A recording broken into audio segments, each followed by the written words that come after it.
2015.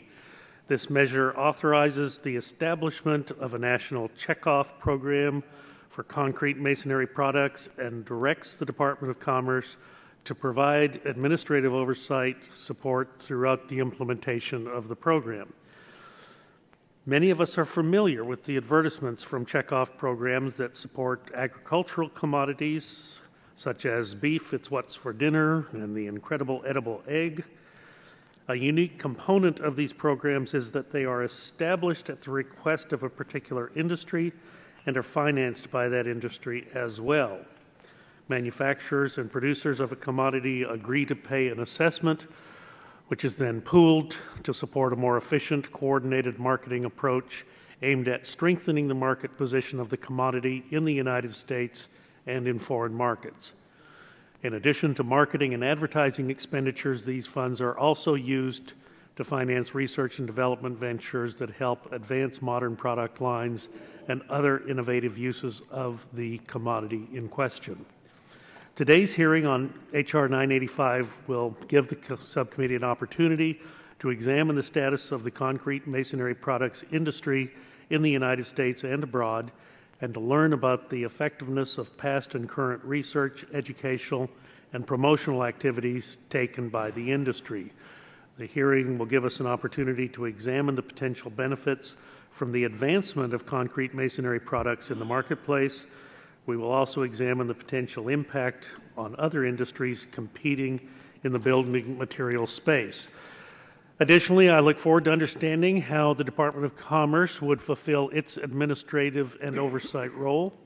I want to thank Representative Guthrie for the efforts to create this bipartisan bill that seeks to grow the economy, create jobs, and protect consumers. I would ask witnesses for their indulgence this morning as the full committee has legislation on the floor of the full House this morning, and some members may be in and out during the amendment process on the Cures bill. So I thank the witnesses in advance for their testimony and look forward to an engaging discussion on this legislation, and I would be happy to yield to Mr. Guthrie if he has comments he wishes to make this morning. Thank you, Mr. Chairman. Thank you for having this hearing, and I want to thank everybody for being here today and pleased to support H.R. 985. This is an issue that my colleagues and I have worked on for 3 years, and I would especially like to thank my friend from Florida, Congresswoman Kathy Castor, who's worked very hard on this effort. The bill is truly bipartisan with over 160 co-sponsors. I'm sure that just about every member of this subcommittee, maybe every member of Congress, has heard from concrete masonry producers or contractors in their respective districts. Most of these businesses are small, locally owned, and so they are greatly entwined with their communities and would stand to benefit greatly from this program. H.R. 985 is a bipartisan approach to creating a commodity research and education program and will allow for nationwide cooperation and accelerated job growth.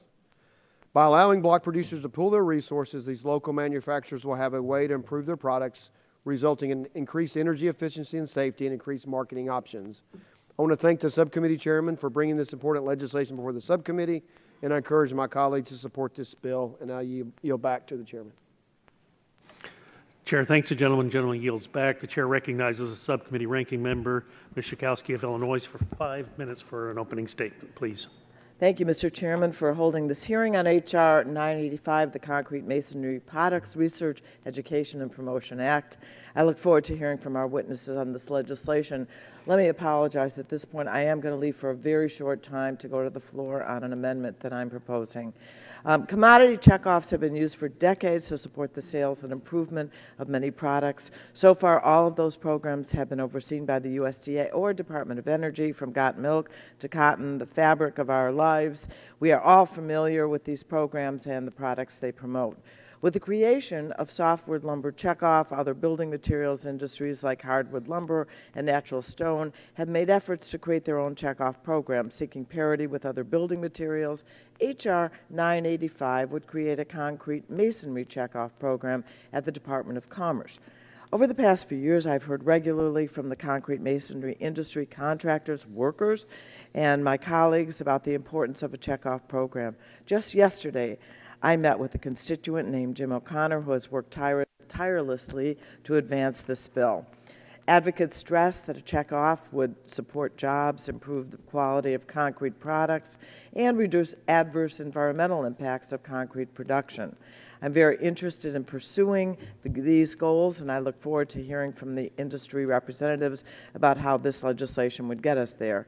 I also want to make sure that the Commerce Department, which has never managed a checkoff, has the resources and know-how to oversee this kind of program. I want to learn from the Government Accountability Office about the pitfalls of checkoffs and how those can be avoided. And I want to understand the perspective of those representing other building materials. I look forward to hearing the testimony of our non-concrete industry witnesses today to better understand those issues. I think we all share the same objectives: to grow jobs, improve the quality and safety of the building materials we use, and heighten consumer awareness. I want to make sure that this legislation is successful in leveraging all of those benefits while limiting any negative impacts that might be anticipated. I know that my colleagues share that goal. Again, I look forward to hearing from our witnesses, and I yield back the balance of my time. Chair, thanks, the gentlelady. The gentlelady yields back. Chair recognizes the Vice Chair of the full committee, Ms. Blackburn, for the purposes of an opening statement. You're recognized. Thank you, Mr. Chairman, and I want to thank our witnesses for being here and giving their time. Checkoff programs, we all know how they've worked. We are curious about expanding this to the concrete industry and how this is going to work to help with jobs growth and with industry development. Now, interestingly enough, when I was in the state Senate in Tennessee in the late 90s, I worked with a group in the concrete industry in our state to help found the Center of Excellence at Middle Tennessee State University. And it was the first such center that we had in the South, and it has been so highly successful. I was pleased to serve as the graduation speaker for the first graduating class from the concrete industry management program. We continue to see the benefits of this, and I think as you look at the advancement in this industry, the safety of materials, the options in concrete, in these materials, that having a checkoff program works just hand in glove with what we see from the MTSU program. So I welcome you all. I'm going to have a couple of questions for you. As the gentlelady from Illinois said, we have legislation from this committee on the floor this morning. So we're going to be up and down. So we ask for your understanding in that. Mr. Chairman, I yield back. Gentlelady yields back. Chair thanks the gentlelady. Seeing no other members seeking time for an opening statement, that will conclude opening statements. Chair would remind members that pursuant to committee rules, all members' opening statements will be made part of the record. And now I want to thank our witnesses for being here today and taking the time to testify before the subcommittee. Again, today's subcommittee hearing will consist of two panels. Witnesses on each panel will have the opportunity to give an opening statement of 5 minutes, followed by a round of questions from members. Once we conclude with questions on the first panel, we will take a brief recess to set up for the second panel. Our first panel today consists of two witnesses. Mrs. Ellen Herbst, the Chief Financial Officer and Assistant Secretary for Administration, the United States Department of Commerce. Good morning. Thank you for being here. And Mr. Franklin Rusco, Director, Natural Resources and Environment Energy Issues at the United States Government Accountability Office. We'll begin our first panel with Ms. Herbst. You're recognized for 5 minutes for an opening statement, please. Thank you. And good morning, Chairman Burgess, Ranking Member Schakowsky, and members of the committee. Thank you for inviting me to testify today on proposed legislation to establish a commodity research and promotion program, also known as a checkoff program for concrete masonry products. I'm Ellen Herbst. I am the department's CFO and Assistant Secretary for Administration. I oversee the establishment and execution of departmental policies and procedures for administrative functions affecting program operations in Commerce's operating units. In my role, I seek to strengthen the department's capacity to achieve its objectives, maximize return on program investments, and deliver quality and timely service. As part of the administration's economic team, the Secretary of Commerce serves as the voice of all U.S. business. Department of Commerce promotes job creation, economic growth, sustainable development, and improved standards of living for all Americans by working in partnership with businesses, universities, communities, and our nation's workers. The department's Open for Business agenda is a bold strategic plan and policy blueprint focused on expanding trade and investment, unleashing government data for economic benefit, spurring innovation, protecting the environment, and executing these priorities with operational excellence as careful stewards of taxpayer dollars. Our bureaus are hard at work every day on behalf of American businesses and workers. For example, the International Trade Administration is charged with promoting the export of U.S. goods and services in foreign markets and ensuring fair trade and compliance with trade laws and agreements. Through its administration of the patent and trademark laws, the U.S. Patent and Trademark Office enables the protection of new ideas and spurs innovation, creativity, and the development of new technology globally.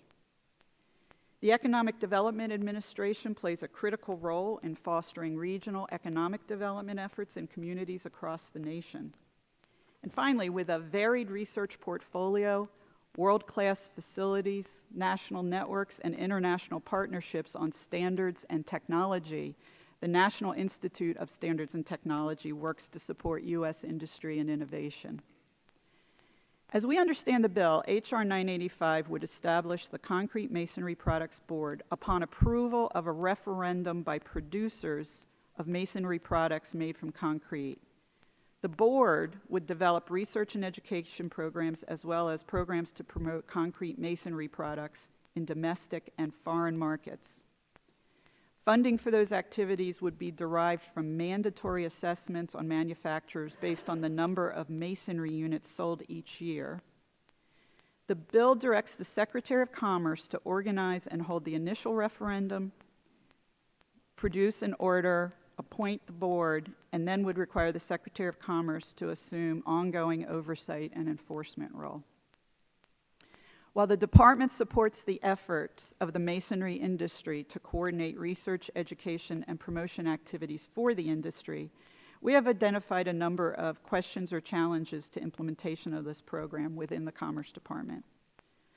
First, although the legislation provides that the costs of the department's activities in carrying out this program are intended to be reimbursed using assessments collected by the board, it is unclear to us at this point how that process would work in practice.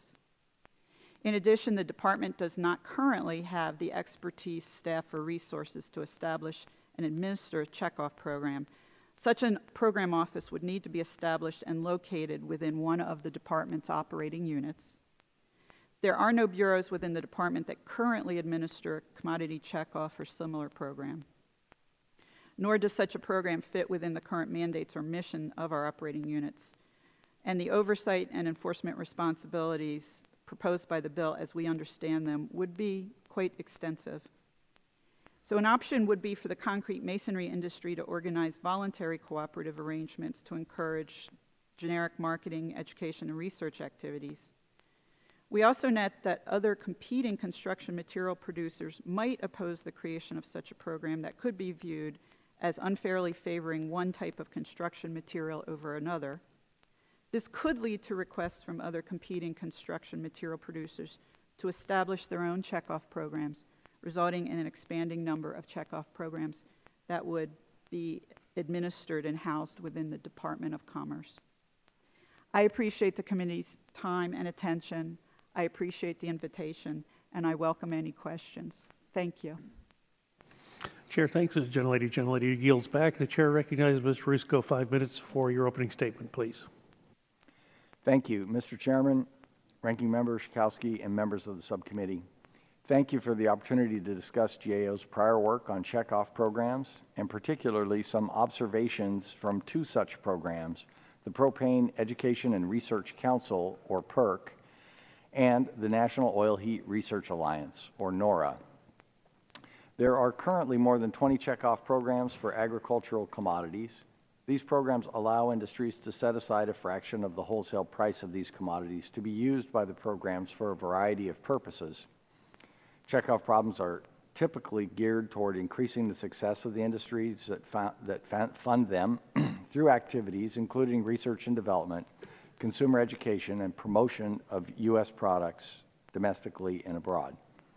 For agricultural commodity checkoff programs, the USDA's Agricultural Marketing Service excuse me, has administrative and oversight responsibilities and is reimbursed by the program's producer-contributor boards for these functions. Authorizing language for checkoff programs varies, but frequently contains guidance about the prioritization of activities performed by the programs. For example, Congress may specify a minimum proportion of program funds that go to research and development, consumer education, or other functions. Authorizing language may also prohibit certain activities such as lobbying.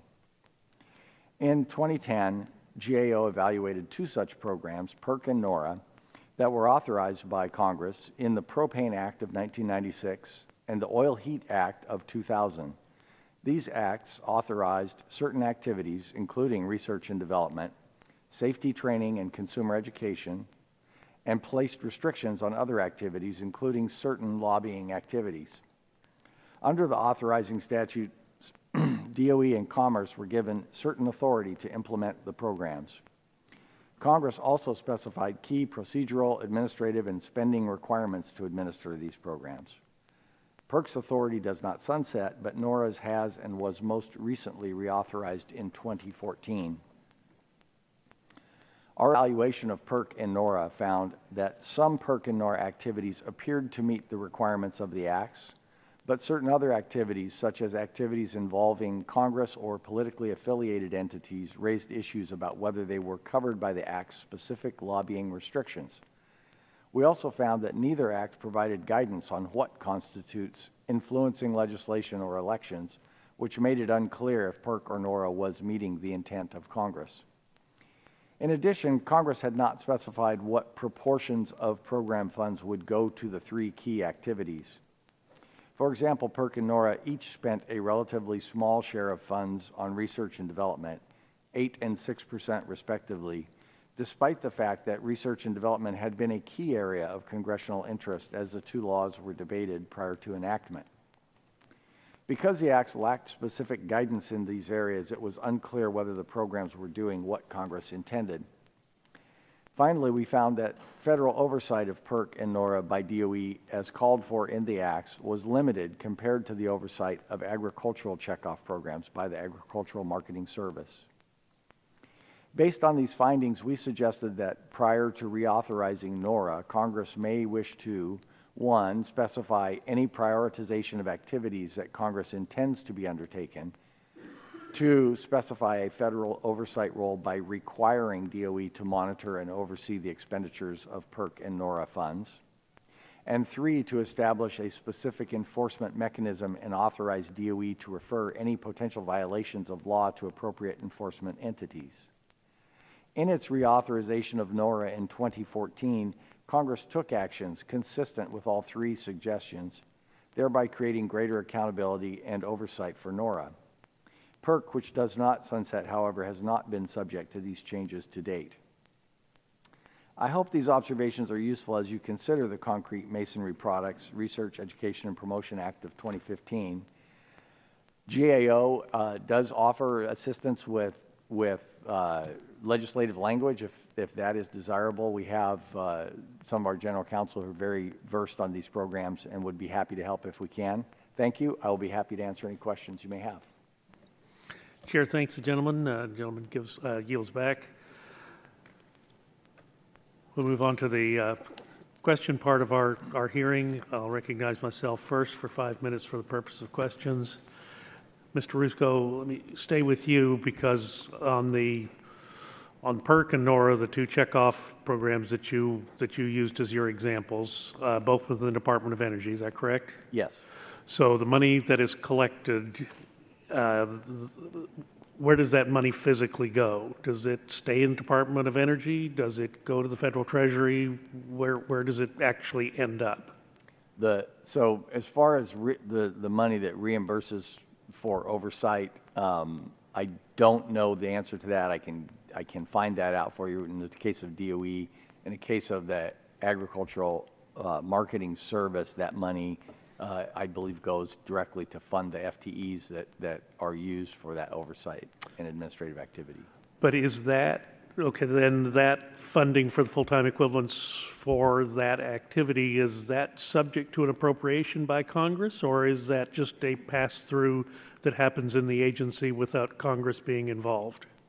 I believe that it's the latter, and I will get back and verify that. I actually would, yes, I would very much appreciate to understand how what the actual flow of the dollars through the agencies is. Ms. Herbst, you, and thank you for your testimony. I mean, if I heard you correctly, I think did voice some questions about you are not currently doing this type of activity. Is that correct? That is correct. Let me just ask you this, and it's a little bit out of left field, and I apologize for it, but does the Department of Commerce, you're the Chief Financial Officer, is that correct? Do you prepare a spending plan every year which is submitted to the Committee on Appropriations? Yes, we do. Would you have that available for the committee, not necessarily this morning, but could you make that available to us so we could look at the spending plan that you submitted for this past year? How do you see this activity fitting into the spending plan as it's ongoing, as it's being administered this year? And what I'm particularly interested in is the same questions I was asking Ms. Rusko. What happens to the dollars that are collected? Are they simply dispersed by the agency, or are you required to come back to the Appropriations Committee for the allocation of those dollars? Thank you for that question. Since we don't currently administer a checkoff program, I'm not familiar with the answer to that question, but we could certainly also look into that for our particular department's appropriations rules and get back to you on that. Well, my interest in this is more than just cursory or even academic. In other instances, and having nothing to do with the checkoff program, but in other instances and other agencies, it does seem that there are monies collected that are then dispersed for activities that doesn't go through the appropriations process, and this bothers me because of our constitutional obligation that any funds that go to the Treasury need to be dispersed through an appropriations process. And I want us to be sure if we are indeed going to set up a new program, from a new de novo program, I want to be certain that it's done correctly and in accordance with all of the principles that the founders laid down for us in the Constitution, so that the people are protected by the separation of powers that was intended by the founders. And obviously, Ms. Herbst, you do voice some concerns. Let me just ask you: has the agency had any discussion about this, as to whether or not your agency is prepared to handle the collection and disbursement of money in a checkoff program? First, I want to make clear we don't have a policy position on the bill, so our discussion of it has been around how we would administer the program should it become law. As we understand it, our role would be in implementation, helping to set up the program and set up the board and the program, and then it would be oversight and compliance and enforcement as per our understanding of the bill. That generally would require expertise from our legal staff, financial staff, internal control staff, and while we haven't put together a detailed approach or plan yet, we believe it would include the need to have a program person who was familiar with the industry and promotion in the industry and so forth. So we have had that level of conversation. Well, very well. I thank you for that answer. My time has expired. I may have one follow-up question for you before we finish. Mr. Cardenas, I recognize you for 5 minutes for questions, please. Thank you, Mr. Chairman. Appreciate the opportunity to have this dialogue before the public. In its 2010 report on the propane and oil heat checkoff programs, known as PERC and NORA, respectively, the GAO made some recommendations to Congress to improve accountability and oversight of the programs. Mr. Rusko, the GAO recommended that Congress specify the priority of the activities that should be undertaken by the board. Was the recommendation followed for either PERC or NORA as far as you're concerned? Yes, for NORA, when NORA was reauthorized in 2014, Congress did specify that a greater proportion of the funds collected be spent on research and development, among other things. Mm-hmm. And so far, has that adjustment seemed to prove the follow-through on that adjustment? Is it happening, or is it too early to tell? It's too early, and we have not been asked to review it yet. But so if we do, we'll make that determination. Okay. Do you think the concrete masonry checkoff program could be better if this bill clearly specified the priorities of the program? I think we're neutral on that. It's the intent of Congress that if the Congress does intend for there to be specific guidelines, then it probably needs to be laid out explicitly.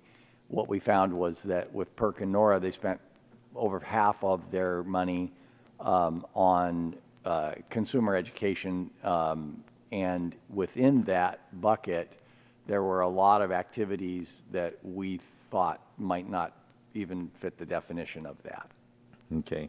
Mr. Rusco and also Ms. Hurst, some have suggested that this bill specify that research on ways to improve concrete masonry products and training for builders and developers should be priorities for the board. Do you support the inclusion of a provision that would clarify that research and development and training are priorities for the program? Again, we're neutral about what Congress's intent for the program is, but if that is to support that, then it might be prudent to state that explicitly. So basically, if we write language in legislation and our intent is not written in that legislation, then that would give fungibility for any organization to not have to follow the intent. So basically, do you agree that if that is the legislative intent of Congress, then we should in fact put it in the bill? It is what we found was missing in PERC and NORA, and then when Congress did reauthorize it, NORA, they did include that kind of specification. Okay.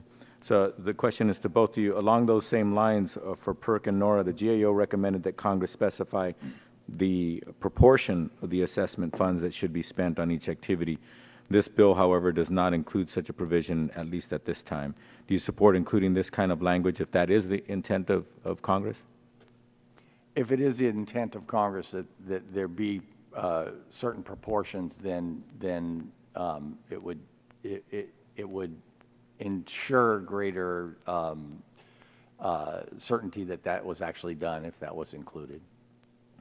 So, in other words, if an organization is provided with opportunities and responsibilities, but if those responsibilities are not specific, then they in fact are not doing anything wrong if left to their own interpretations, correct?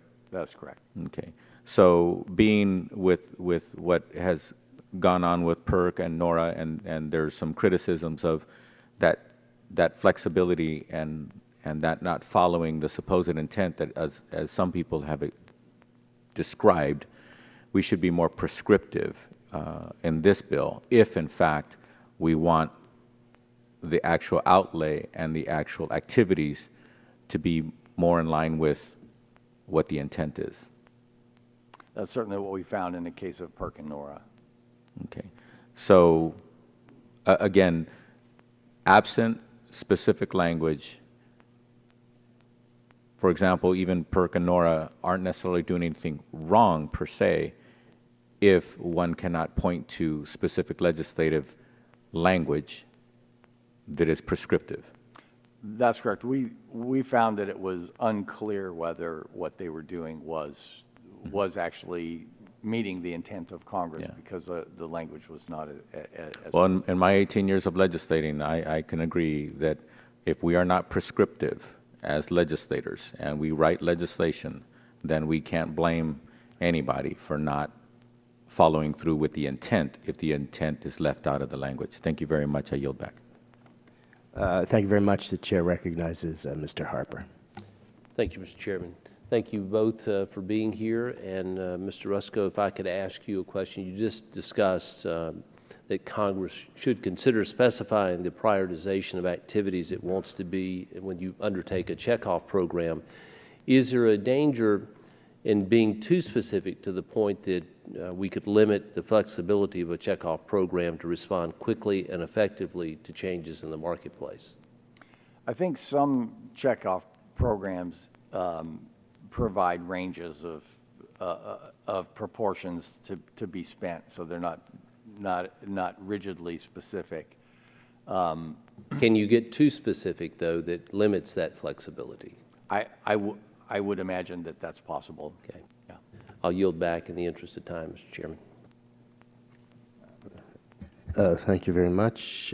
Ms. Castor, you're recognized. Well, thank you very much. Thank you for calling this hearing, and welcome to the witnesses. And Ms. Hurst, I'm a co-sponsor of the bill, along with my colleague, Mr. Guthrie, and I want to thank you for expressing your general support. The Department of Commerce mission is to help American businesses, and a lot of these businesses are spread out all across the country. And my interest has been in, because this is an industry-driven initiative, it's going to be voluntary, but I hear the message from GAO and from Commerce on the need for specifics. I note that in the bill, it does provide certain caps that hopefully will address concerns raised by GAO. It says that 50% of the assessments paid by a manufacturer must be spent on promotion, research, or education programs in the manufacturer's geographic area. A lot of those terms are defined in the bill for greater specificity. In addition, the statute prohibits the use of assessment funds to influence legislation or governmental action, which addresses concern of the GAO as well in the other cases. And after the program's creation, administrative expenses are capped, cannot exceed 10% of the board's income. Mr. Risco, is that the type of caps on expenditures and a little more specificity that you are recommending generally? I think when we looked at H.R. 985, in the context of what we found with PERC and NORA, with regard to the specificity, the language was more similar to PERC and NORA than dissimilar. So there was, let me put this a different way. There was less specificity in the original NORA authorization than there was in the reauthorization. And then in the other law, the Congress, there was no reauthorization, so the Congress has not addressed that. That's correct. That remains the same. Great. With respect to the other two things you recommended, the way that 985 is currently written, with the provision that Commerce will review within 30 days certain activities and spending plans of the program. If they don't review it within 30 days, then it's deemed to have been approved. That's very similar also to what the original PERC and NORA language was, and is different than what the NORA reauthorization language is, which required DOE to perform administrative and oversight activities. Because prior to that, for some 13 years, DOE had not performed any of those oversight or administrative activities. Great. Well, thank you very much for your input. I think that's very helpful, and I yield back the balance of my time. Thank you very much. Chair recognizes Mr. Guthrie. Thank you very much, and I appreciate the panelists for being here. Appreciate working with my friend from Florida, Ms. Castor. Mr. Whitfield was here earlier. I think he'll be here a little later. He has a constituent testifying in the next panel, so appreciate that. And as I stated earlier, this bill is important for small manufacturers of concrete block. And I'd point out the nature of the product is it's heavy, it's hard to transport over long distances, and in turn it makes it difficult to get bigger. So it's a lot of small businesses in a lot of our communities, a lot of us have learned over the last couple of years. So an R&D program, it's difficult for a single business to establish a big R&D program, so it's important.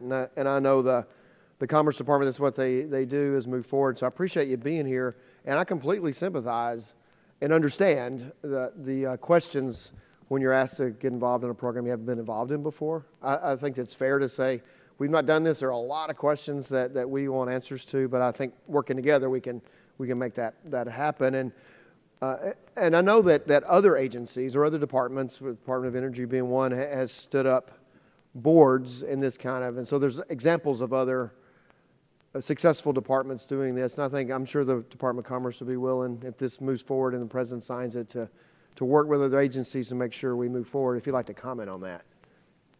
Yes, thank you. We would definitely be willing to learn more, understand more, work with both the committee and with other agencies who have done this before to ensure that we discharge our responsibilities well. And I'm sure the Department of Commerce also has other citizen advisory boards or those type of boards that are probably not a checkoff board, obviously not a checkoff board as you stated, but that's correct. But you certainly have worked in the area with other boards and moving forward. So as I said, I certainly sympathize and understand your questions, and I think all of us working together can make this move forward. And to Ms. Rusko, energy took the lead, and I think actually the other one was commerce and energy, but energy took the lead in setting up the program. I was just wondering if your research could provide any insights into how the oversight role was fleshed out between the two departments.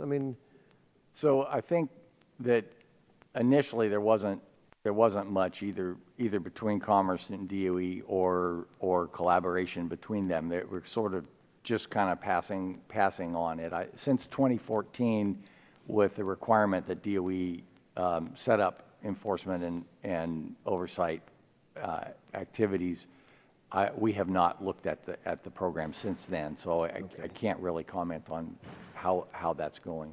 And you mentioned the need for oversight and the expenditure of funds, and understand the burden that this could put on a department. Would a third-party auditor kind of requirement or move forward? Would that be something that you would see would be beneficial? That's another thing. Take some effort off the agency? Yes, that's another thing we recommended, and I believe was included in the 2014 reauthorization was the setup of a third-party entity to essentially monitor spending of all the widespread state and other,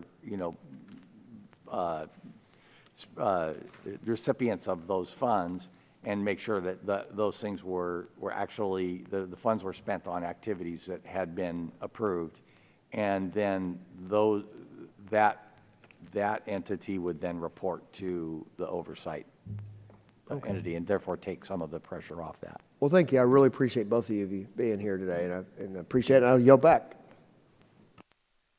Chair thanks the gentleman. Gentleman yields back. Chair recognizes the gentleman from Florida, Mr. Bill Rockus. 5 minutes for questions, please. Thank you, Mr. Chairman. I appreciate it. Mr. Rusko, the organizational structure and activities of the checkoff program vary. Based on GAO's observations of checkoff programs, is there a certain organizational structure that has generated more success than others? I don't think we've looked at that question in particular, so we have not tried to compare all the different models and see how well they perform. Really, our observations are just about specifically about PERC and NORA, and how some of the language in their authorizing acts allowed, created some uncertainty about whether the spending was being done according to Congress's intent. Last question. Are there recommendations that GAO has offered to agencies overseeing checkoff programs in the past that provide guidance on how to detect noncompliance with these programs? We have done work over many years, looking at checkoff programs, and have made recommendations over time. The recommendations that we made in this most recent report in 2010 were actually matters for congressional consideration before reauthorization, rather than recommendations to the agency. But we had, in a previous report, recommended that DOE do more with its oversight role, and they had disagreed with that and not implemented that recommendation. Okay, thank you very much. I yield back, Mr. Chairman. Chair thanks the gentleman. The gentleman yields back. Chair recognizes Ms. Brooks of Indiana. 5 minutes for questions, please. Thank you, Mr. Chairman. Prior to coming to Congress, I was at Ivy Tech Community College in administration. And at that time, I focused and led the school strategies aimed at workforce development. One of my greatest interests both then and now was creating a trained and well-educated workforce by providing them with the tools and the experiences they need to grow and succeed. And I know how much the masonry industry affects the state of Indiana. Wells Concrete Masonry has operated in the Fishers community for over 20 years, and in Pendleton, Indiana, it's benefited from Swackhammer masonry present since 1970s. Masonries are vital to revitalizing both the residential, public, and commercial development of our state and country. Unfortunately, the recent downturn in the masonry industry has hit hard. In 2013, USA Today ranked block masonry as number 5 on their list of top 10 disappearing jobs in the USA. It is essential for the future of our infrastructure and our economy that we reverse this trend. That's why I'm proud to be a co-sponsor of this bill.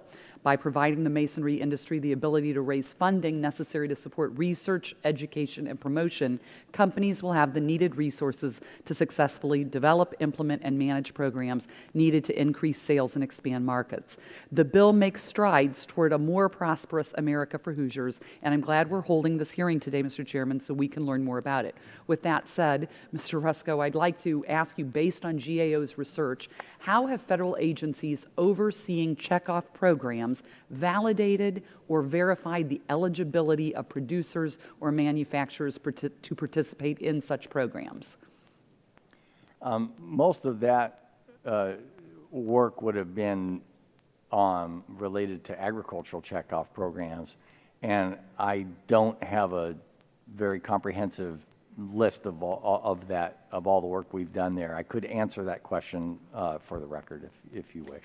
I would be, because we often, when we think about checkoff programs, we typically do think of it with respect to agriculture products. And so I do think that would be helpful to know, and I also think helpful to know with respect to this industry how it would be done.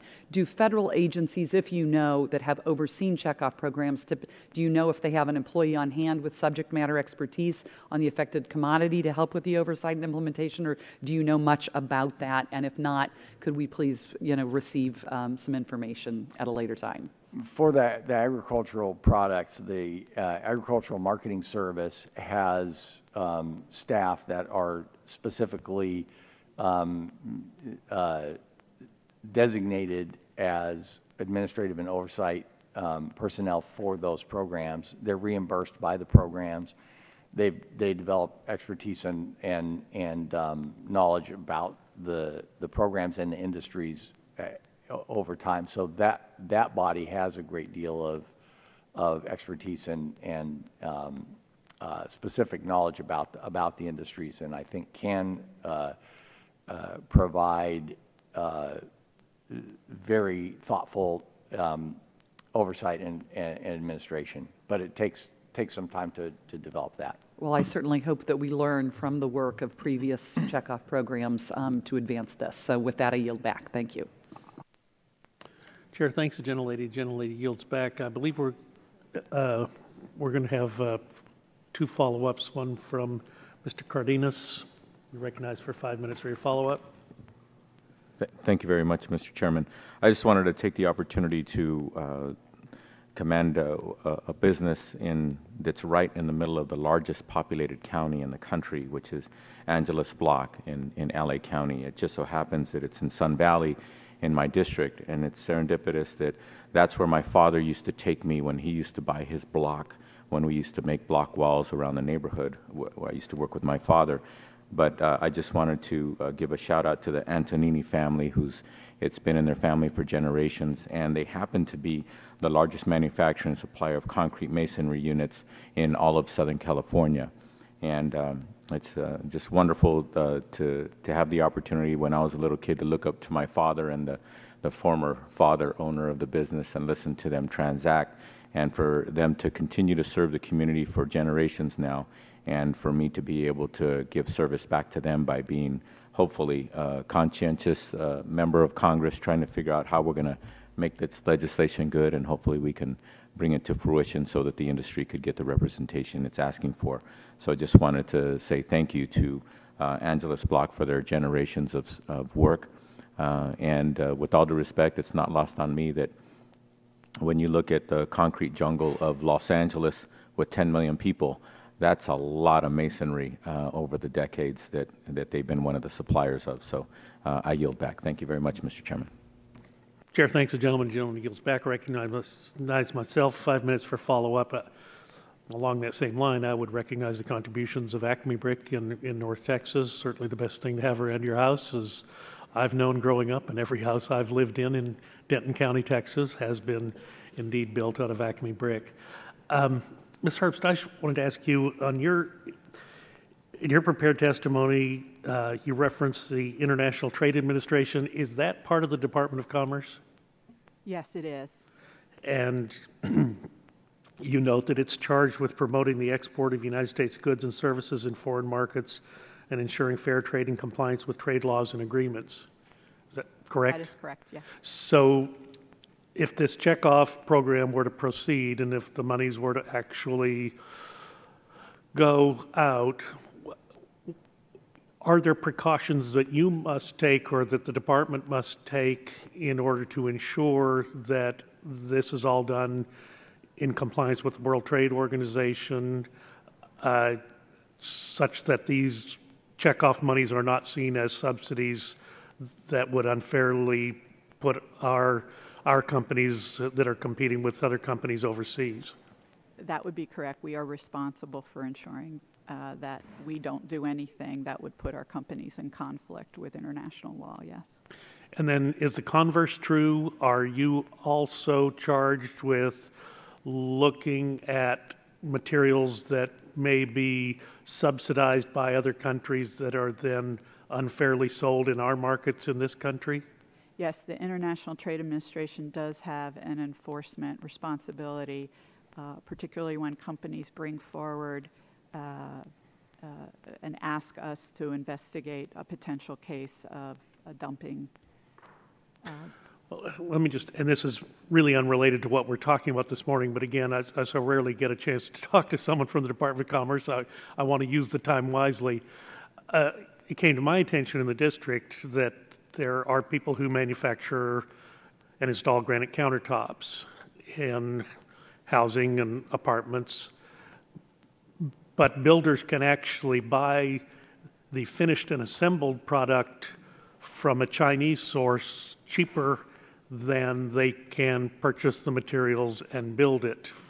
So the competitive balance therefore goes to the foreign company, and their question to me is someone looking out for their best interest if a builder can simply buy a pre-finished granite countertop from a Chinese source and there's no way that the guy who buys the slab and then employs the person to cut it and put it together, there's no way that they can be competitive other than, of course, obviously, the superior quality of workmanship that exists with every trade in North Texas and Denton County in particular.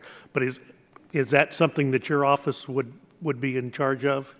Yes, I could offer that if we could work perhaps with your staff and follow up on that with them, we'd welcome that. I would welcome that. I would like that very much. That concludes my question. Is there any follow-up question from either side of the dais? If not, that will conclude the questions for this panel. I want to thank both of you for participating today, and we are going to take the briefest of recesses while we set up for the next panel. Thank you very much.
Subcommittee will come back to order, and I do want to thank you all for your patience. Thank you for the quick turnover on the panel.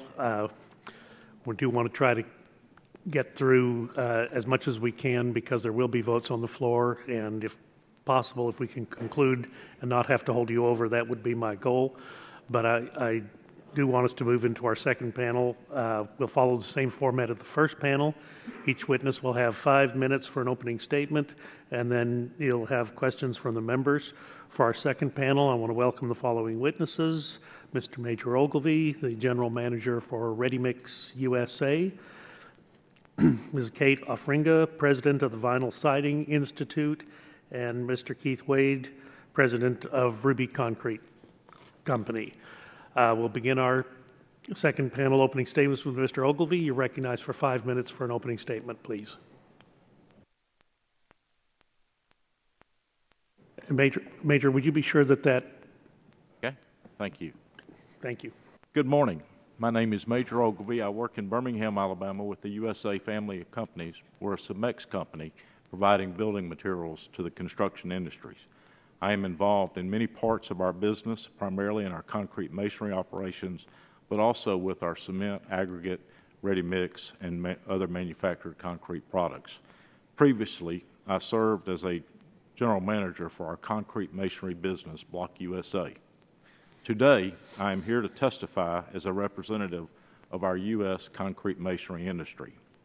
In October 2010, and after 2 years of study by members of our industry to determine the best way to better and more consistently fund important initiatives for our success and future, I was honored to be asked to lead our industry's effort to pursue the creation of a commodity checkoff program to support much-needed research, education, and promotion efforts for our products. And I am honored to be with you today and to address the merits of H.R. 985. I would like to thank Chairman Burgess and Representative Schakowsky for their role in making this hearing possible, and I would like to thank the lead sponsors of the bill, Representative Brett Guthrie and Representative Kathy Castor, for their leadership. Let me outline the nature of our industry and the role that our product plays in construction. Concrete masonry is not just an American industry, it is truly a local industry. Concrete masonry manufacturing plants are located in every state and territory in the U.S. While the marketplace continues to be challenging today, the vast majority of our some 350 U.S. concrete masonry producing companies remain as they have for more than 100 years as family-owned operations. Well over 90% of these companies are classified as small businesses, with annual plant sales revenue of concrete masonry products in the $2 to $3 million range. It was for industries like ours that commodity checkoff programs were originally created. And this legislation does not change the bid process, the method our products are sold in the marketplace. The jobs created by our domestic concrete masonry companies are not outsourced overseas. All our plants are truly local businesses that support high-paying local jobs and generate tax revenues for our cities, counties, and states. The concrete products we manufacture are used directly in the construction of local schools, homes, hospitals, hotels, apartments, office buildings, shopping centers, and municipal buildings, mostly within a 75-mile radius due to the weight and the transportation cost. And our local impact goes well beyond the manufacturing plant. Also within a 75-mile radius, we create local jobs and revenues for our raw material suppliers as well as our craft workers, the masons who install our products in the wall. Like other segments of the construction industry, business has been slow to rebound. Over the past 7 to 9 years, many plants have closed their doors and others are still fighting to return to profitability. A national study, thank you, Ms. Brooks, by CNBC says our industry is still among the 10 worst, hardest hit by the construction downturn. Demand for our products has declined and is still soft. Layoffs in our industry hit hard, directly affecting our local economies. So how do we turn it around? That is why we're here today. We believe this program will spur and stimulate jobs as well as create new innovations in our industry which will help both our construction industry partners and ultimately the American consumer. The public will benefit from successful implementation of this program through the construction of more energy efficient, more durable, more cost-effective, and stronger buildings. Like many of you, I have personally seen the impact of natural disasters and the devastation to homes and structures from the 2011 Alabama tornadoes. Research and education coming from this checkoff program will help minimize the impact on communities from these events and reduce economic losses by helping designers, owners, and builders to make better use of concrete masonry attributes. Our industry has worked hard to share the need for this legislation to our local congressional representatives. Over the last 2 years, hundreds of our industry members, including our suppliers and customers, have traveled to Washington to tell their story, meeting with over 500 House and Senate offices. We have hosted over 50 members of Congress and staff with plant tours in their districts. Our efforts resulted in 267 co-sponsors during the 113th Congress, and so far in the 114th, we have over 160. Our support is very bipartisan. Thank you for considering H.R. 985 and its ability to enable our industry to help ourselves, to create new, high-wage jobs here at home, and ultimately improve our communities. Thank you, Mr. Chairman. Chair, thanks the gentleman. Gentleman yields back. Ms. Offringa, recognized for 5 minutes for an opening statement, please.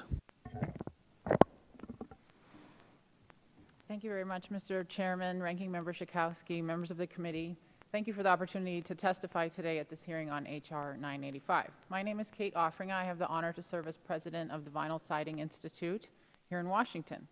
We're the trade association for manufacturers of vinyl and other polymeric siding and suppliers to our industry. Vinyl siding manufacturing is a $2 billion industry that provides quality manufacturing jobs in this country. Further, our industry is an important part of the overall vinyl industry in the United States, a $54.5 billion industry with nearly 3,000 vinyl producing facilities, 350,000 employees, 70% of whose products go into buildings and construction. On behalf of our association's 44 member companies, I want to convey the Vinyl Siding Institute's opposition to H.R. 985. We oppose this bill for 4 primary reasons, and again, I appreciate the opportunity to elaborate. Those are: 1, the concrete masonry industry is free to do collective research, education, and promotion of its products through its multiple trade associations. 2, federal sponsorship of a checkoff program amounts, in our view, to a subsidy for the concrete masonry industry. 3, this bill would create a non-level playing field for competitive products like those manufactured by the companies that I represent.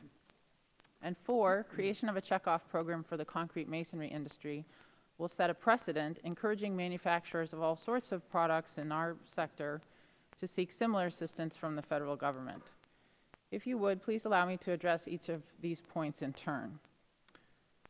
1, the concrete masonry industry being free to do collective research through its trade associations. H.R. 985 is a bill designed, and I quote from the text, to enable concrete masonry product manufacturers to establish, finance, and carry out a coordinated program of research, education, and promotion to improve, maintain, and develop markets for concrete masonry products. To quote further from the notice for this hearing, the intent is boosting overall sales and production of a particular good without reference to a specific brand. Mr. Chairman, members of the committee, I respectfully submit that that is the role of a trade association, simply and well stated. We understand that the bill was introduced at the request of the masonry industry, in part because many firms in that industry do not belong to organizations that contribute to concrete masonry research. Free ridership is a problem common to trade associations in every industry. The challenge is upon us as associations to show value to our members and encourage their participation. The free ridership problem is not unique to the concrete masonry industry and does not, in our view, warrant government intervention. Number 2, federal sponsorship of a checkoff program amounts, in our view, to a subsidy for concrete masonry industry. As stated, the intent of H.R. 985 is to provide a federally sponsored mechanism that will assess the concrete masonry industry for funds to conduct research and promotion for its products. As competitors to that industry, my member companies oppose this bill, which will, if enacted, provide the concrete masonry industry with a substantial federally sponsored advantage over the research and promotion activities of our industry. thus providing the concrete masonry industry with an unfair competitive advantage, in our view, over the products and systems of our industry. The report accompanying S-429, an identical bill considered by the Senate in the last Congress, stated that the cost to the federal government to oversee the proposed checkoff program would be $4 million a year. That sum is greater than the annual budgets of many trade associations, including the Vinyl Siding Institute. And while H.R. 985, as drafted, provides for Department of Commerce recovery of administrative costs from the industry assessment, we do not believe that the total cost to the government can be recovered efficiently or effectively, and are therefore concerned that this program would not be cost neutral to the American taxpayer. And I would add that even if total cost recovery of government administrative expenses was achieved, the government sponsorship of the program appears, in our view, to be a seal of approval for the concrete masonry industry, and thereby constitutes an advantage for them, in our view. Number 3, this bill would create a non-level playing field for competitive products like those manufactured by the companies I represent. We understand that checkoff programs are common in the agricultural industry, and we would like to draw a distinction for you between that industry and the building products industry as it applies to this argument.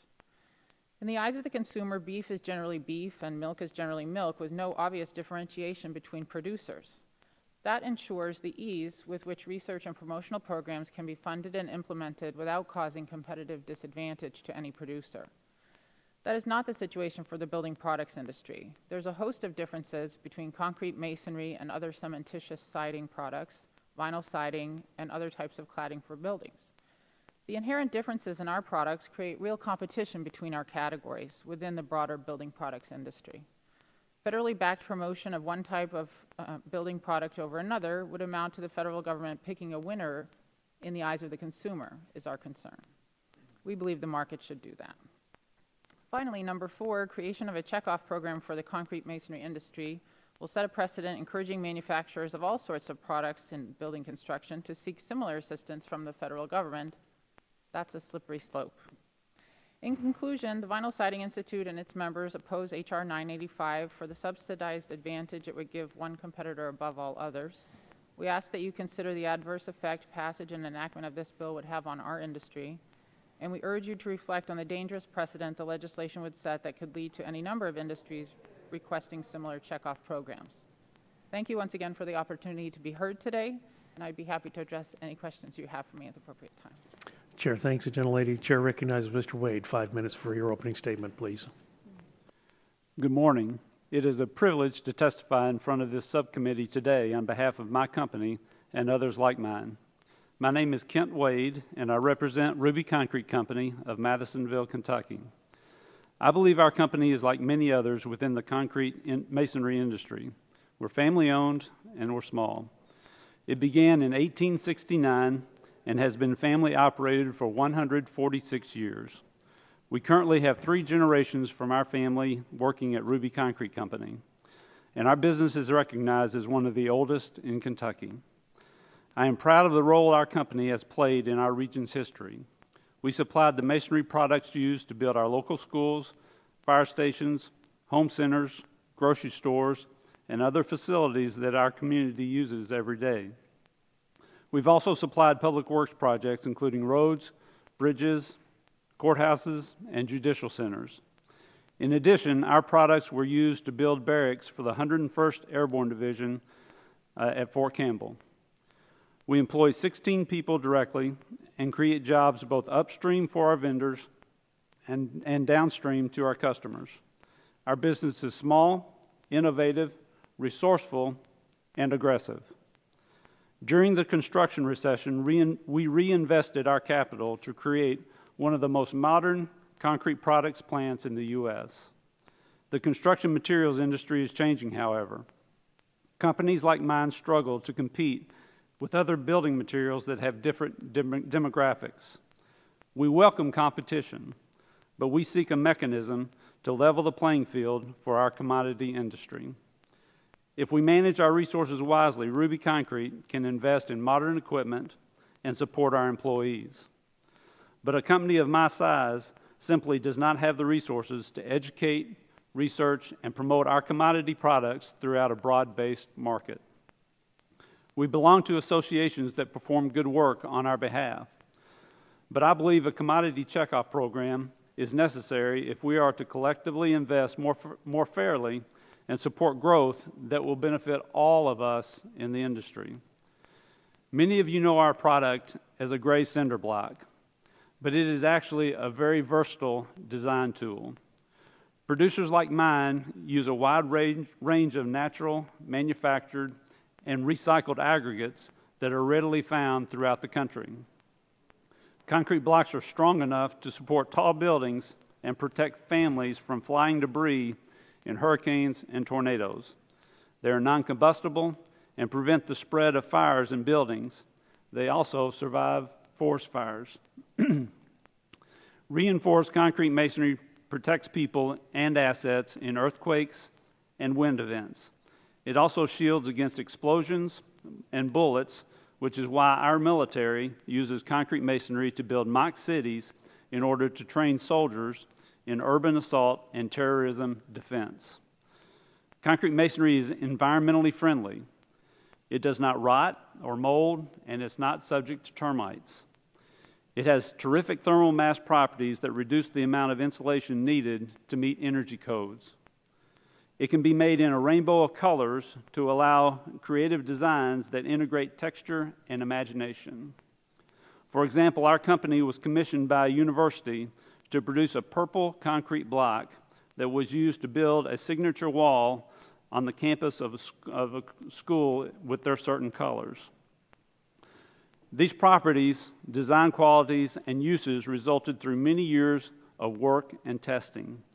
We've learned from each other and built on shared knowledge, but the old system of learning and communicating is ineffective in today's world. Technology, speed, and resources are necessary for our industry to advance, and we currently cannot keep up.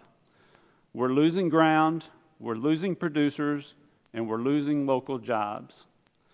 I have spoken with many concrete block producers across the country, and we agree that our industry needs a new approach to support education research that fosters new technologies and broad-based promotion. Our industry will leverage the outcomes of these investments to support the construction of higher performance, more sustainable, and cost-effective building solutions. That is why we urge the committee to pass the Concrete Masonry Research, Education, and Promotion Act, H.R. 985. Thank you for your time, and I look forward to addressing your questions. Chair thanks the gentleman, and that concludes the opening statements of our second panel. I'm going to yield to Mr. Guthrie first. 5 minutes for your questions, please. Thank you, Mr. Chairman, for yielding in that precedent. I appreciate that very much. Appreciate all three of you to being here to testify, particularly Mr. Wade from our beloved Commonwealth. Welcome to Washington today. My first question is for Mr. Ogilvie and Mr. Wade. And isn't it true that the bidding and building process associated with concrete masonry construction would limit the impact on the resulting cost of the building?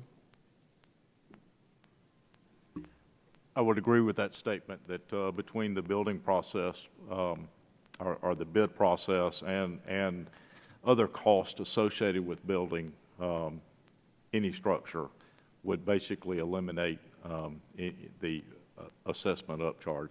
The assessment by design is designed to be so tiny as to not affect the overall cost of a building. And so we would not see that as well, I'll just ask you a follow-up, and then you both can answer. I know that you've been active in D.C. quite a bit on this issue, and so your customers obviously know you've been here talking about assessments and on the industry and so forth. Has your customers reacted to this and concerned like, Major, you're up there doing this, is going to add cost to us? What are your customers saying about it is my question. They have. They recognize the need that our small industry has. And just like Kent was expanded on at the end of his testimony, we have got to do something for our industry to help transform it and get it into a modern technology that meets the marketplace needs. We absolutely got to do that. Our customers recognize that. Our suppliers recognize that. We have enjoyed great support from both our suppliers and our masonry contractors coming up and telling our story to members of Congress. Thank you. Mr. Wade? And Representative Guthrie, I would concur with Mr. Ogilvie in that it truly is recognized as a job bill in that our customers need support in the education and research of this commodity product so that they can continue to build their businesses, and we can work together to do that. Okay, in the text of the bill, we talk about funding research in your industry. Could either of you two elaborate on the kind of research that you envision would be used by the industry? I'd be glad to address that. One example is actually going on at University of Louisville right now, and they have a center there that is focusing on the benefits of thermal mass, which I addressed in my statement regarding energy codes. Concrete masonry has terrific thermal mass properties that, when used correctly and designed correctly, can create a much more environmentally friendly building, and with all the LEEDs credits that are being sought after in the design community, that could add to the benefits of the buildings today. Okay. You have a comment on that, Mr. Ogilvie? Mine are more in the marketplace, Representative. We have needs to help our customers, the designers, the builders, the developers, realize the value of our products. One of those, and some of the low-hanging fruit of investments we will make, design software in the marketplace today. This is an item that would be $3, $4, $5 million to purchase, and would take that amount to implement over the course of time. But during the outreach of our industry's effort, we have learned that software today is out of date. So one of the low-hanging investments we would make early on is investing in updating our software, because we have found that in the marketplace, because we don't have updated software, the economics against our products are working against us in a pretty significant way. And understand, construction practices are different throughout the country. We have a vast continental country. What you build in Florida, what you build in Birmingham, what you build in our mountains, it might be different if you're on the coast of Florida versus in our beautiful mountains. So how does this bill ensure that the funding raised will support local initiatives, given that we have vast differences? Well, as it was pointed out a little bit earlier, in the act, in the bill, 50% of it has to be spent in the region that it's raised in. So that will guarantee that. And looking at the investment model we're putting together, the regional requests will be held first, followed by our state, regional, and national. They'll be done in that order so as to give the state, the local area, the top priority for the best investment, which in our business, states are, in the demographics of states, are very important. Thank you. My time has expired, and I yield back. Thank you for your testimony. Chair thanks the gentleman. Gentleman yields back. The chair recognizes Ms. Schakowsky. 5 minutes for questions, please. I think people listening to this debate would wonder how much of taxpayer dollars are involved in this legislation. And so I wonder, Mr. Ogilvie, in promoting concrete blocks, in promoting your industry, are there taxpayer dollars, or is the industry providing the funding for the promotion? Well, good question. First of all, as the legislation states, we're responsible for all the costs of the government, both administrative and personnel. We believe that the legislation, just because of the nature of our industry, meaning very concentrated in a local standpoint, will create additional economic activity, which will increase the tax revenue both for all layers of government, city, county, state, and federal. So we believe it will be a tax advantage, a tax increase as far as tax receipts go. I think that's really important for people to understand, that the taxpayer is not on the hook for promoting your industry. And Ms. Ofringa, do you see anything in this legislation that would prohibit yours from asking for the same kind of program? No, I don't. Oh, so we actually have heard from a number of building material industries that they may want to seek that. I think it's important also to make the point that this is not to the exclusion of, but it's focused on an industry that has done a lot of homework and a lot of organizing and a lot of thought into a piece of legislation, and we may very well see others that come forward. Thank you. I agree with you. Yeah. Okay. Actually, that's all I really have to say. So I'm going to yield back my time. Thank you. Gentlelady yields back. Chair thanks the gentlelady. Chair recognizes Mr. Harper from Mississippi. 5 minutes for questions, please. Thank you, Mr. Chairman. Thanks to each of you for being here. And of course, Major Ogilvie, it's good to see you again and reflect on all the years I watched you as the All-American running back at Alabama, 2 national championships and 2 MVPs and lots of big plays, and pretty special deal there. We'll have to tell us some Bear Bryant stories later, but no. Hey, you remember the first time I saw you a couple years ago, I said number 42 right off the bat, so remember that. So we're glad to have each of you here. Thank you.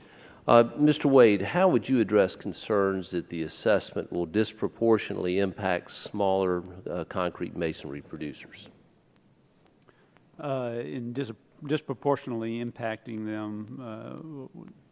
Do you think there's a problem, there'll be a problem for the smaller concrete masonry producers with this assessment? Or you think it's something that they'll be able to manage? Everyone will be able to manage this. The amounts that we're looking at as far as the assessment is concerned, as Mr. Ogilvie pointed out, is very small in relation to the product cost and or price. So it's not onerous in any way. Thank you. Ms. Alfringo, if I could ask you a question, looking at your website, it lists all of your siding competitors to vinyl. I didn't see concrete masonry on that list, so why today is it a primary competition concern? Thank you. That's a very good question. I appreciate the opportunity to clarify that. Our concern is that while this program is designed for concrete masonry and the product you see there, that the promotional efforts will spill over into general promotion of cement and cementitious products. And fiber cement cladding is a major competitive threat to vinyl siding, and that's a big concern of ours, is the spillover effect, where a program designed to promote concrete block could end up promoting concrete and other cementitious products, generally speaking. Okay. If I could ask if either Mr. Wade or Mr. Ogilvie have a response or care to respond to that competition issue, or shall I move on? I can speak specific. I can't speak to other potential checkoffs or checkoffs in general. I can only speak to ours. But what our checkoff will cover, concrete masonry checkoff, concrete block. It would not relate with competition within this industry. Okay. If that was your question. Okay. Thank you. In the interest of time, Mr. Chairman, I'm going to yield back. Chair thanks the gentleman. Chair recognizes the gentlelady from Florida, Ms. Castor. 5 minutes for questions, please. Well, I want to thank you, Mr. Chairman and Ranking Member Schakowsky, for holding this hearing today. You're responding to local small businesses all across the country that oftentimes don't have a big voice here in Washington. So I want to thank you for taking the time out for this committee hearing today. And I'd also like to thank my colleague and co-sponsor, Brett Guthrie. He is a good friend. He's been a pleasure to work with on this bill, and his staff as well. Representative Guthrie and I have introduced this bill together for the last 2 Congresses, and we have, I'm really pleased that we've garnered so much bipartisan support. Last Congress, we had 267 co-sponsors, and this year we already have 159 co-sponsors, including almost 30 of our Energy and Commerce colleagues. This bill is an industry-driven bill that will give concrete masonry businesses the opportunity to decide whether or not they want to institute a commodity checkoff initiative. If approved, it allows the concrete block industry to assess itself to pay for research and advertising at no cost to taxpayers. The concrete masonry industry is made up of primarily small local businesses. Most block producers are small and local due to the huge weight of concrete block and the high cost of transportation. That's why they're so spread out all across the country. And virtually every congressional district is home to at least one producer and multiple masonry contractors. One of the reasons this bill and this initiative got my attention is that we're seeing an increase in the number of extreme weather events all across the country. In my home state of Florida and throughout the entire Gulf Coast, we're particularly sensitive to tropical storms and hurricanes. Mr. Ogilvie, you mentioned the tornadoes in Alabama. You don't have to look back in the news pages or news reports to see reports of fires, floods, and I think that promotion of this industry is very important to making sure our structures are sturdy, that they can withstand the increasing intensity of these extreme weather events. Can you, Mr. Ogilvie, can you elaborate on the role concrete masonry could play in creating a more resilient construction environment? How could this bill allow the concrete industry to better research and advertise products that can better withstand volatile weather conditions? Thank you, Representative Castor. That is a big subject for us that requires, particularly on the research and the education part, resilient construction and the benefits that it can. That's a gigantic play for this industry. One of the areas that we will work toward and continue to work toward with this concrete masonry checkoff program. Wind resistance is a true value of our product. It offers the highest wind resistance toward tornadoes or hurricanes of products that are out there, and we will work more to not only conduct that research that will be required, but also work within the colleges, the universities to educate the designers and the designers coming out in the marketplace to help us further resilient construction. You know, in my home state, we've had a real crisis after the active hurricane season of 2004 relating to property insurance. And I also see this initiative as a benefit for homeowners and commercial property owners all across the country. If they have sturdier structures over time, they're going to be able to access property insurance at more affordable levels.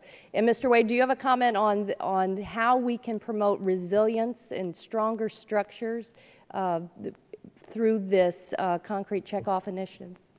Well, I think you pointed out the major areas, not only through the building side, but also through insurance and that type. But the biggest thing that this is going to do is allow us to innovate and create stronger properties in our product, as well as be able to communicate that to the design community and integrate that into standard building practices. We've manufactured concrete blocks in some ways the same way for a long, long time, but technology has advanced to the point where we want to take advantage of that. And we feel like that if we can get the funding to be able to do the research and put that technology to work for our industry, we can create better products that create better buildings, and in turn, it's better for the consumer and for all of us. Thank you very much, and thank you again, Mr. Chairman, for calling us here. Chair thanks the gentlelady. Gentlelady yields back. The chair recognizes the gentlelady from Indiana, Ms. Brooks. 5 minutes for questions, please. Thank you, Mr. Chairman. I'm going to turn the attention back to the jobs in the industry. And Mr. Ogilvie, do you know how many jobs are supported by the concrete masonry products industry today, roughly? Yes, ma'am. The Department of Commerce does not distinguish between brick and block when they do their census, and these are 2012 numbers, but there are roughly, within brick and block operations, about 15 to 18,000 were the numbers that we looked at and we can estimate, and that's 2012 numbers. And do you have any sense as to whether or not you expect the number to grow with the establishment of a checkoff program? How will a checkoff program assist with job creation? Yes, ma'am. No, number one, this downturn, this recession has hit our industry particularly hard because we are family businesses, and to strive through that has been particularly difficult. We don't have access to large public capital.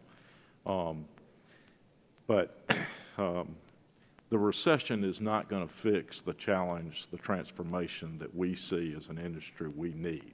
We need to modernize our industry, be able to get up to transform it with new innovations, as Kent said, but we need to be able to transform it, like I was sharing a little bit earlier, with design software that helps our product be more competitive in the marketplace, but also bring it up to code and allow us to change code sooner than we've been able to do in the past, because the design codes, the design systems that are out there are penalizing our product in a wall system. This block is $1.20, $1.45 nationwide. And we're talking about a penny assessments and enough that will help us to put a design system that in the wall, this is anywhere from $12 to $15. We could save 100, 200 times that with updated design systems alone. And thank Did that make yes, sense? and thank you for bringing that right? block for demonstrative purposes today. It's helpful. Mr. Wade, can you share with us what are the main challenges facing the growth of the concrete masonry industry today? What are kind of the biggest challenges that you see that will serve as obstacles, that do serve as obstacles, you know, to strengthen your position in the market? Well, we've got a good product that's time tested. The problem that we face as producers is that I individually cannot put the resources in to innovate and research in ways to improve the product and put it in the marketplace today in a viable way. So that is why we seek the checkoff program, is so that we're not individually trying to do that we collectively as an industry can use technology for our benefit. Can you explain, though, how an improved product through R&D and through checkoff, can you explain how you believe that could increase job creation in the future and increase the strength of your industry, and how we can connect those? Yeah, again, through technology, I can learn how to build a better block. And in that process, I can communicate with designers and who are seeking those better performing building products. And if they are looking at and specify that product, then I create jobs because I'm feeding the building industry with what they're needing, what they're wanting. Thank you. I yield back. Chair thanks the gentlelady. Gentlelady yields back. Chair recognizes the gentleman from Oklahoma. Mr. Mullen, 5 minutes for your questions, please. I was just fixing to tell Ms. Brooks she was using some big fancy words to describe a center block a while ago. I have absolutely busted out numerous of those and actually installed a lot of them too. And I do appreciate bringing a visual aid. That's what we call that. Oh. Right, it helps explain it. Yeah, I know, we understand. I'm a plumber, so. Anyways, Ms. Offringa, I was wanting to kind of visit with you just a little bit because as a business owner, I mean, I have competition that enters in every day. We have companies ranging from plumbing all the way to banking and even a restaurant, which that's a whole animal in itself. And competition is something that comes in the market every single day. I mean, as a business owner, if I'm concerned that someone's going to get the competitive edge, it's not that I go out and I try to keep that competitive edge from happening. I go out and make myself stronger. And so I'm kind of more interested in your perspective on why we're trying to incentivize safety. What's a better product? What's a better way to do things? What is there a better option out there? How can we increase safety? How can we save money from the consumer? If your product is out there and it's able to compete, but there's always going to be a need for your product. And so I guess I'm kind of trying to get your point of view of how do you think this is going to put you at a negative disadvantage? Thank you for your question. We're not afraid of competition. That's what we do, the industry I represent, and keep doing it, and that's the American way. But our position is that a government-backed checkoff program would appear to be a seal of approval on a particular type of product in the buildings industry and have spillover effect, as I said, to other types of cementitious products. But isn't that a far reach? I mean, you're assuming something that we don't even know. That's not even the point of this legislation. Well, the position we're taking on it is that they're free as an industry to do all those things, and they should do them. They should strengthen their industry and do R&D and promote their products. They should do them, and that they're free to do them through their trade associations, and that's what we do. But we've helped, as a government body, we've helped a lot of industries innovate. We've also hindered a lot too. I get that. But this is kind of a step that we tried to supposedly create an atmosphere in Washington, D.C., which this is kind of reductive, but we're supposed to be creating an atmosphere for entrepreneurs to thrive, an opportunity for them to be able to succeed. Lately, through regulation, you've probably heard me rant on this before, we haven't. But this is one that we are.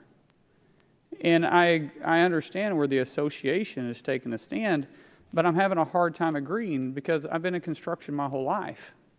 This is something that I could understand a point of view if it wasn't just making an assumption.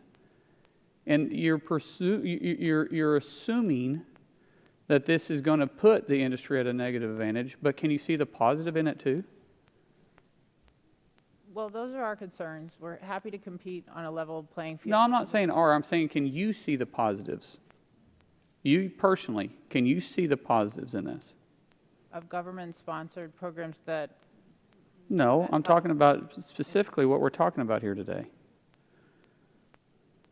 I understand checkoff programs and what they accomplish in the agricultural industry, and I think there's a difference when you start to apply them to manufactured products, and that would be something new for Department of Commerce. We have concerns about the impact and how it would work out, but if it's something that you decide to do, then we think that lots of other industries are going to come ask you for the same thing. And let me ask you, is there a way that we can help your industry?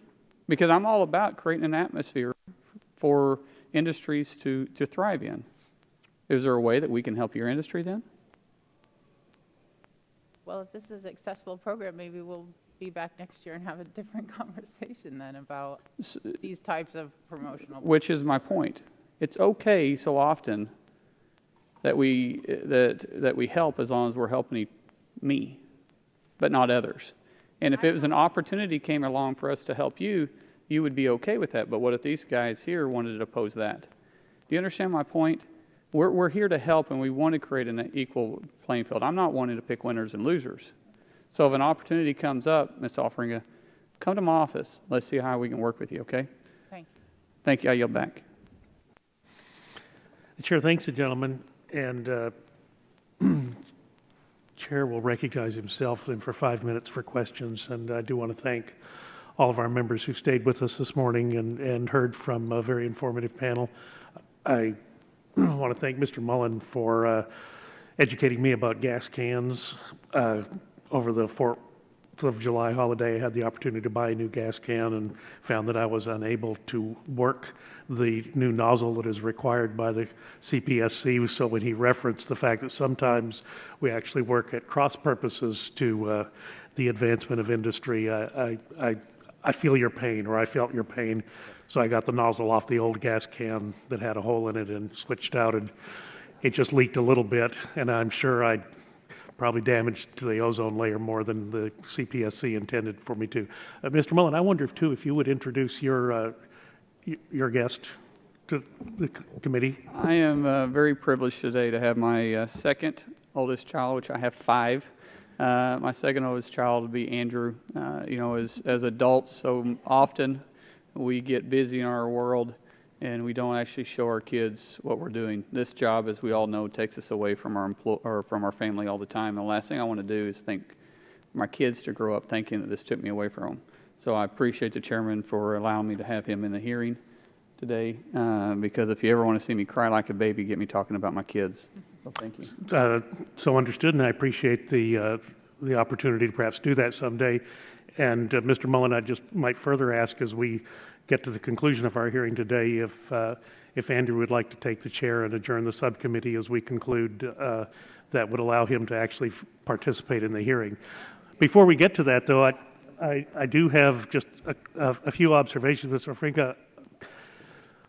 It seems like I learned at a very young age from my mother that if you build a better mousetrap, the world will be the path to your door.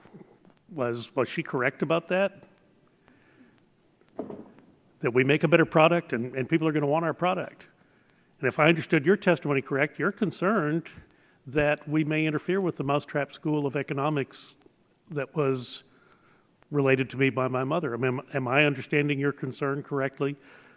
We're talking about tilting the competitive advantage to a product that is not vinyl siding and doing that with a government program. And I'll be honest with you, I share that concern.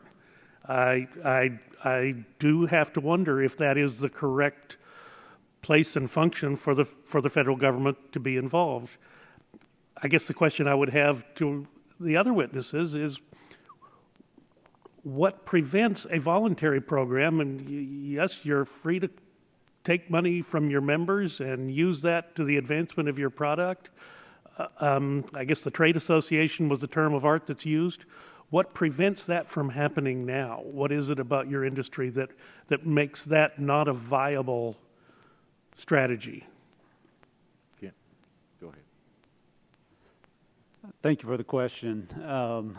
Our industry has worked for many years trying to voluntarily put together innovation and advancements.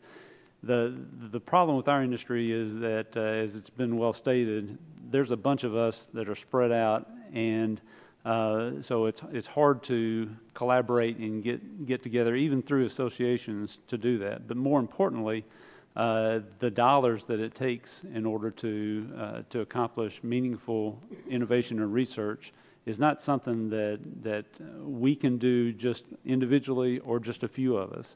It needs to be a collaboration of all of us. And the checkoff program is well established, not necessarily in this department, but it's well established. And it meets the needs of other commodity industries, and we feel like that we fit well within the guidelines of that.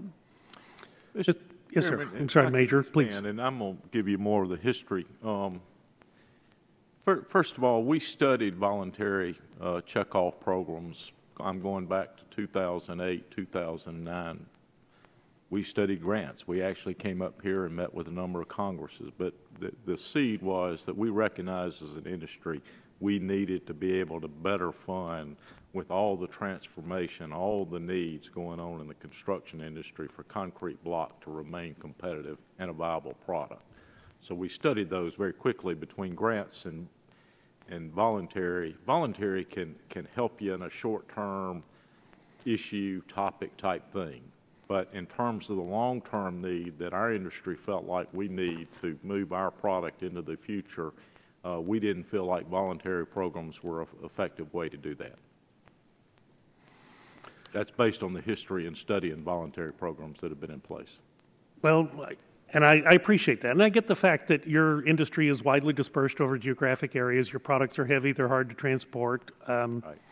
But it also seems in the day of the Internet that some of those problems are perhaps manageable. And I don't know. I mean, these are just observations. I always worry about setting up a new government program. So I do share some of the concerns that were expressed today. And Ms. Ofringa, you used the word subsidy, and you heard me talk to our commerce witness about the concern if a subsidy could be seen as an unfair competitive advantage and whether that would get us into difficulties with the World Trade Organization.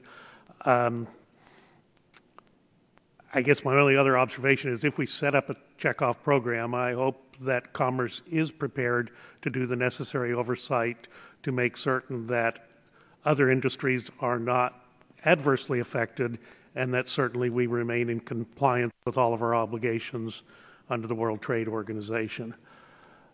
Seeing that there are no further members wishing to ask questions, I do want to thank all of our witnesses for participation in today's hearing. Before we conclude, I would like to include the following documents to be submitted for the record with unanimous consent. Statement for the record on behalf of the Mason Contractors Association of Greater Chicago. Statement for the record on behalf of Backbrook Masonry. A joint statement for the record on behalf of Featherlight Building Products and the Acme Brick Company, and a letter from the National Association from Home Builders. Pursuant to committee rules, I'll remind members that they have 10 business days to submit additional questions for the record. I ask the witnesses to submit their response within 10 business days in receipt of the questions. I do advise members that there is a vote on the floor. Mr. Andrew Mullen, if you will take the chair and read the last sentence that I have underlined there, and then strike that gavel very hard.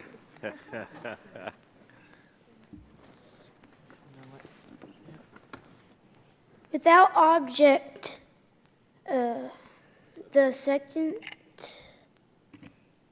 Without objection. Without objection, The subcommittee is adjourned. The subcommittee is adjourned. There you go.